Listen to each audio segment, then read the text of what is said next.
Howdy. Welcome back to Dion Talk. In this video, I'm going to cover how I buy rental properties without spending any money. A lot of investors want to invest with using no or low money down. Brandon Turner even made this book on exactly how to do that. Some of you may have clicked on this video because buying rental properties without spending any money sounds like investing with no or low money down. This video isn't going to be flashy or have a catchy name like flipping or the Burr method. The way I invest is boring. And when it comes to investing, to me, boring is sexy. I'd actually like to ask you for a favor. Before you watch this video, before I explain what I mean by buying rental properties without spending any money, take a few seconds to pause the video, go into the comments, and tell me what you think I mean by buying properties without spending any money. Even Brandon Turner is very clear when he talks about investing with no or low money down that he doesn't mean that you don't have money. This is a mistake that a lot of people make. Some people think if they don't have money, they need to find a way to invest without using any money. This is a really bad way to look at it.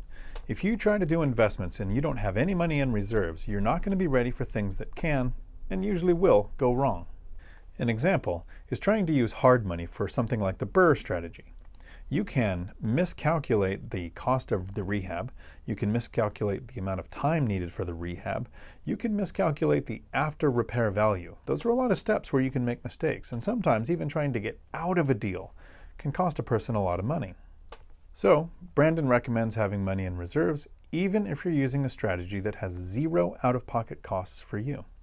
However, the way I look at it is even different than what Brandon is talking about.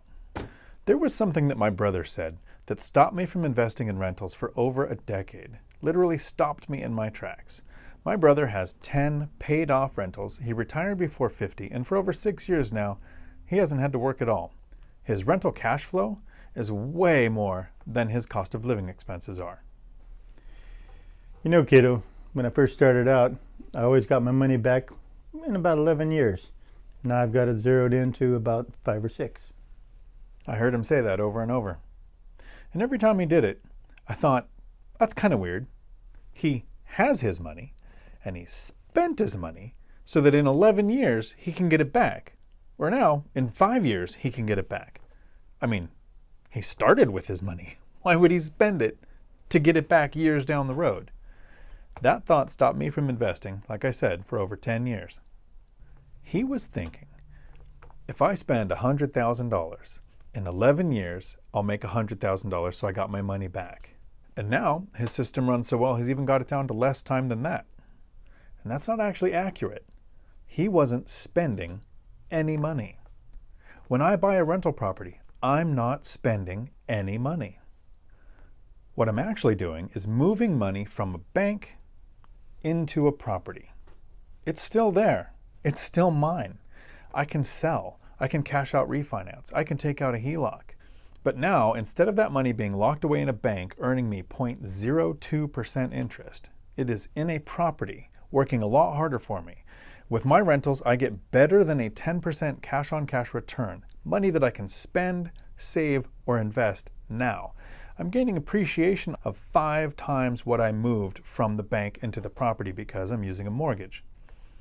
I'm getting principal pay down. Every month, tenants are paying down the mortgage. And the money in the bank, when it was earning me that 0.02%, that money is going to be taxed.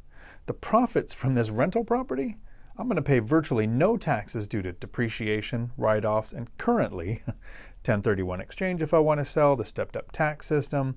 Of course, that all depends on who's in office and how long they're there.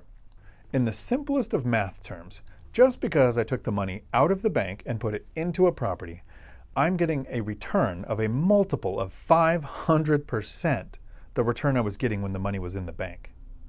And right now, there is somebody watching, thinking, I got you, Dion. You made a mistake. If you go to sell, there's going to be selling costs. Agents don't work for free. Title companies don't work for free. They're right, and I agree. But there's one factor that I also include in my mental process that helps me understand that when I buy a rental property, I'm still not spending any money. Time is our friend when it comes to investing. 2020 and 2021 is a bit of cheating because houses have appreciated over 15% in most markets. But historically, over a long enough timeline, Yes, housing prices can go up and down, but over a long enough timeline, houses appreciate 3.5% every year. So if the agent fees to sell a property are 6%, that means that if I hold a property for at least 2 years, the appreciation on the property is going to cover the cost of selling. But that's not actually what I do either. My plan is to buy and hold forever. I don't sell, I don't cash out refinance, I'm not using a HELOC. My goal was to save enough money and put it to work inside rental properties so that the cash flow was more than my living expenses. Literally buying my freedom, making work optional so that I never have to work again for the rest of my life. And now my goal is to teach all of you how the average person can do that too, in 10 years or less, even if you're not starting from the best position. And anytime I talk about not touching equity and not getting every single penny out of every single penny, people attack me in the comments. But remember, it's not always about getting your best return on equity. It's about keeping your freedom. And for me, freedom comes from cash flow by the money that I put to work. Not touching the equity that's in my properties does a couple of things. First, it makes it easy to qualify for more loans on new purchases. And second, it helps me sleep at night. It's just one of the strategies that I use to protect my portfolio. The appreciation is something that I just don't even factor in. For me, it's been important just to focus on the cash flow. In about 8 years, I went from $89,000 in bad debt as a single parent with 3 kids making $17 an hour to somebody who's completely financially free just by taking money from the bank and putting it into rental properties. An example of this is right now, I just closed on this duplex. This is units 15 and 16. I call this property Suite 16. Now, the same money that I had sitting in the bank will be sitting in this property, getting me a 500% better return than when it was sitting in the bank. Tenants will be paying off the mortgage. I will be getting appreciation on 5 times what I put into the property. And remember, that little bit of interest that the bank was going to be paying me is going to be taxed. And because of all the tax benefits with real estate, I won't be paying any money on the profit from this rental property. You know, Dion's buying properties with mortgages, right? Well, it seems to be working for him. Someday, I'm probably going to tell my brother how much I look up to him, and not just because he's taller than me, and how much I respect him. But not today. This is how I look at investing in rental properties. I'm not spending any money. I'm just moving it from the bank into a property. And now it's just working a lot harder for me.